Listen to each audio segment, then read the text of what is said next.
नमस्कार। आज मंत्रिपरिषद ने जो निर्णय लिए हैं मैं जानकारी देना चाहूँगा। सर्वप्रथम राज्य सरकार ने निर्णय लिया है कि सभी उच्च माध्यमिक एवं उच्च माध्यमिक विद्यालयों में 7,360 पद कंप्यूटर शिक्षकों के सृजित किए जाएंगे ताकि माध्यमिक एवं उच्च माध्यमिक विद्यालय में कंप्यूटर की शिक्षा हो। तो यह 7,360 पद नए क्रिएट हो रहे हैं और नए सृजित हो रहे हैं, और ये ताकि सभी हमारे माध्यमिक और उच्च माध्यमिक शिक्षा में कंप्यूटर की शिक्षा हो। हमारे 7 जिलों में पिछड़ा वर्ग एवं अति पिछड़ा वर्ग के छात्र छात्राओं के लिए 7 जिलों में 100 बेडेड 100 आसन वाले छात्रावास का निर्माण की स्वीकृति मंत्रिपरिषद ने दी है। इसमें 7 जिले हैं: शिवहर, मधुबनी, वैशाली, सीतामढ़ी, औरंगाबाद, गया एवं लखीसराय। तो 7 जिले हैं जिसमें 34,91,81,000 इसमें व्यय होंगे। जननायक कर्पूरी ठाकुर छात्रावास की भी योजना संचालित की जा रही थी, जिसमें खगड़िया जिला में पुनरीक्षित का प्रस्ताव आया है। पुनरीक्षण के पश्चात 6,71,72,000 का ये योजना स्वीकृत होगा और इसकी राशि जो है वो पुल निर्माण निगम वहन करेगी। दरभंगा जिले में जो अवशेष वार्ड हैं, 35 आंशिक रूप से आच्छादित वार्ड हैं, जो अवशेष वार्ड हैं 35 वार्ड में दरभंगा जो जलापूर्ति योजना है जो मुख्यालय वाली है, नगर विकास का प्रस्ताव था। 128 करोड़ 55 लाख की योजना स्वीकृत की गई है ताकि दरभंगा शहर में सभी घरों में जो पाइप्ड वाटर सप्लाई है वह उपलब्ध हो। तो ये 35 वार्ड हैं जो बचे हुए हैं और ये बुडको इसका निर्माण करेगी। Bihar state power transmission corporation ने भोरे गोपालगंज में एक नए 2/50 MVA क्षमता वाला 132/33 kV का ग्रिड सबस्टेशन की स्वीकृति दी है। ये भोरे गोपालगंज में है और यह मेजर इंटरसेक्शन पे है और यह अगल बगल जिलों को ये इससे पावर सप्लाई मिलेगी। आपको जानकारी होगा कि जो प्रतियोगिता हो रही है निट जैम, जो खेल उत्सव हो रहा है, पूरे देश के बच्चे आए हैं। National inter district junior athletic meet जो है, national inter district junior athletic meet जो हो रहा है, आपको पता होगा पाटलिपुत्रा स्टेडियम में हो रहा है। उसके आयोजन के लिए 6 करोड़ अग्रिम आकस्मिकता निधि से अग्रिम की स्वीकृति प्राप्त की गई है। छपरा नगर निगम में नमामि गंगे की परियोजना संचालित थी, जो STP की योजना है, इंटरसेप्शन एंड डाइवर्शन ट्रेन की।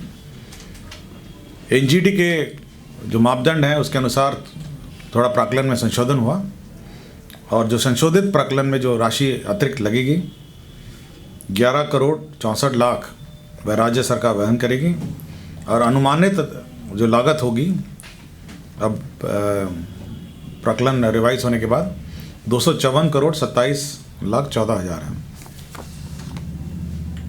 नगर निकायों के लिए जो हमारे पेशाकर कमर्शियल टैक्स विभाग वसूल करती है, तो 75 करोड़ रुपए वसूल किए गए थे पेशाकर में, जो नगर निकाय में उनकी आबादी की संख्या के अनुपात में यह वितरण किया जाएगा।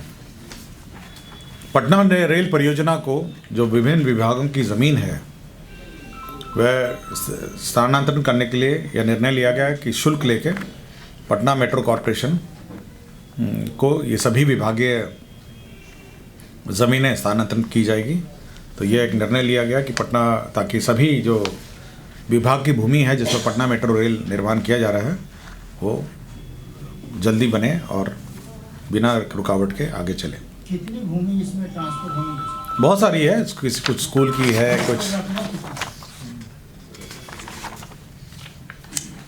ये पॉलिसी मैटर है। मैं अभी तो पॉलिसी मैटर है ना, ये तो अभी जहाँ बहुत छोटी छोटी ज़मीनें हैं अभी अभी तक तो था कि हम लोग निःशुल्क ट्रांसफ़र करते थे सरकारी परियोजना में, कि तो मेट्रो रेल परियोजना जो है, पेट्रोल रेल परियोजना एक कॉरपोरेशन है जिसमें भारत सरकार और बिहार सरकार का 50-50% स्टेक है।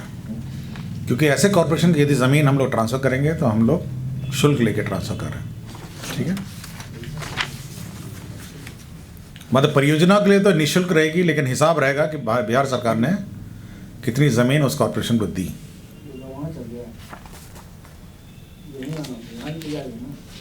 एक महत्वपूर्ण विषय पर स्वीकृति दी गई है, जो राज्य में जो पेड़ काटने के बाद ट्रांसपोर्टेशन परमिट जो है वो पंचायत के अंतर्गत तो मुखिया जी देते थे, जिला में डीएफओ साहब देते थे, लेकिन अंतर राज्य जो परमिट है, अगर यूपी ले जाना हो या बंगाल ले जाना हो या झारखंड ले जाना हो, ये बड़ी कठिनाई होती थी।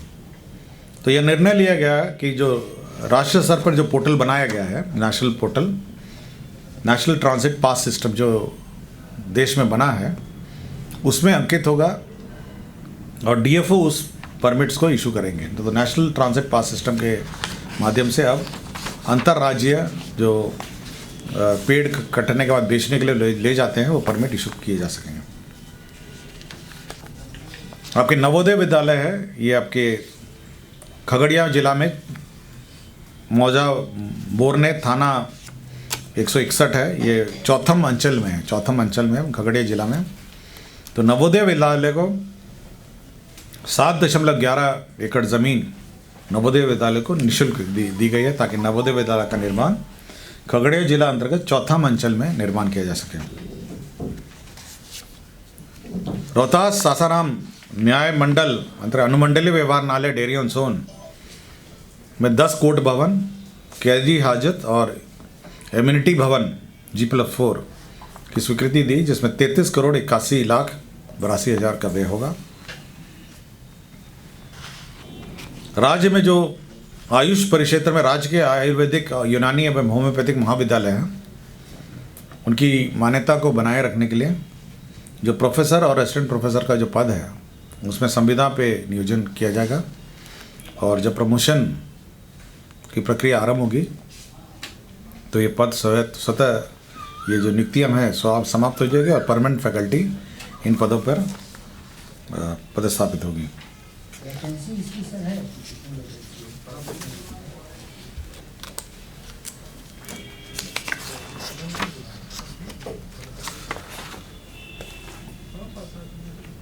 ये तो केवल आपके पॉलिसी मैटर के रूप में आया है कि जितने भी पद है प्रोफेसर और असिस्टेंट प्रोफेसर के, एक्चुअली प्रोन्नति हो जाती तो ये हो जाता, लेकिन आपको जानकारी होगा कि प्रोन्नति में जो आरक्षण का विषय है वह माननीय सर्वोच्च न्यायालय में अभी लंबित है, जिस कारण से प्रोन्नतियाँ नहीं हो रही हैं, और प्रोन्नतियाँ नहीं होने के कारण ये पद खाली हैं। इसलिए जब तक प्रोन्नति नहीं होती है तब तक ये संविदा में भरे जाएंगे। उसके बाद जब प्रोन्नतियाँ हो जाएगी तो ये स्वतः नियुक्ति समाप्त हो जाएगी और जो प्रोन्नति वाले हैं वो अपने पद में आ जाएंगे। ये सामान्य प्रशासन विभाग ने विभिन्न सेवाएं समर के पद विलोपित किए हैं, जिसमें लघु जल संसाधन विभाग में, पशु संसाधन विभाग के जितने भी सारे विभाग हैं, उनकी जो अनावश्यक पद हैं उन पदों का उन्होंने अनुसूची से विलोपित कर दिया है। और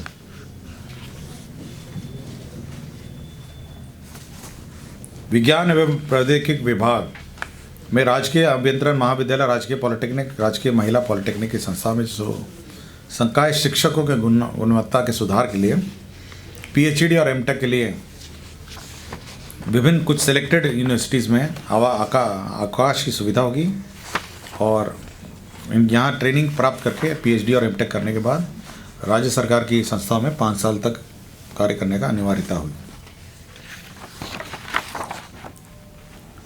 भारतीय विद्युत अधिनियम के अंतर्गत जो विभिन्न धाराओं में जो केंद्रीय विद्युत प्राधिकरण जो विभिन्न संयंत्रों के अधिष्ठापन बिजली के जो होते हैं उसमें इंस्पेक्शन कॉस्ट पब्लिक को बेयर करना पड़ता है, किसी का ट्रांसफार्मर का, किसी का लाइन का, किसी जो बिजली के उपकरण इंस्पेक्शन के लिए कॉस्ट लगता है उसमें 200% की वृद्धि राज्य सरकार ने कर दी है। मतलब जैसे कोई प्राइवेट आदमी ट्रांसफार्मर लगाता है, उसका इंस्पेक्शन होता है, तो उसमें 200% की वृद्धि की है, या कोई लाइन जोड़ता है तो जो इंस्पेक्शन कॉस्ट है उसमें 200% की वृद्धि हुई है। सर, ये बिल क्या है? हाँ, कुछ है कितना है, कितना हो जाएगा? जैसे आपका फैक्ट्री में आपने ट्रांसफार्मर लगाया, ठीक है, तो उसके बाद आप तार जोड़ेंगे, तो तार जोड़ने से पहले उसका इंस्पेक्शन होगा, तो वो इंस्पेक्शन फीस है। ठीक है, ज़्यादा नहीं है, बहुत कम है। 200% कितना हो जाएगा? मतलब 188 रुपये 564 हो जाएगा। 25 किलोवाट से अधिक है लेकिन 100 किलोवाट तक है तो 500 है तो 1500 हो जाएगा। तो 100 किलोवाट से अधिक है, 500 किलोवाट 1125 है तो 3375 है। और छोटा छोटा अमाउंट है, कोई ज़्यादा नहीं है। इतना तो आने जाने में और अपना किराए में लग जाएगा। नहीं नहीं, ये तो केवल इंस्पेक्शन मतलब आप कहते हैं ना कि अब किसी को फिटिंग करना 10 किलोवाट तक किसी को कहना है इंस्पेक्शन कराइए, तो 56 रुपये था तो 168 हो गया। 10 किलोवाट तो बहुत ज़्यादा हो गया ना। ये तो केवल फैक्ट्री का होगा या कमर्शियल इस्टेब्लिशमेंट्स के होंगे, ठीक है, और या कोई बहुत बड़े इस्टेब्लिशमेंट्स के होंगे, छोटा मोटा इस्टेब्लिशमेंट। विज्ञान एवं प्रौद्योगिकी विभाग के अंतर्गत राजकीय अभियंत्रण महाविद्यालय, इसमें आपको बता दिया गया है PhD और MTech के लिए अवकाश स्वीकृत होगा। औरंगाबाद जिला अंतर्गत ये भूमि स्थानांतरण का प्रस्ताव था डेडिकेटेड फ्रेट कॉरिडोर कॉरपोरेशन को। 1.711 एकड़ भूमि का 33,94,980 का भुगतान होगा। और राकेश कुमार जो दिनांक 31/1/2023 को सेवानिवृत्त हुए थे, भवन निर्माण के अभियंता प्रमुख थे, उनको एक्सटेंशन दिया है, घटनोत्तर स्वीकृति एक्सटेंशन दे दिया गया है और इसकी घटनोत्तर स्वीकृति विभाग ने मंत्रिपरिषद से ली है। तो यही एजेंडा थे आज के मुख्य रूप से। धन्यवाद।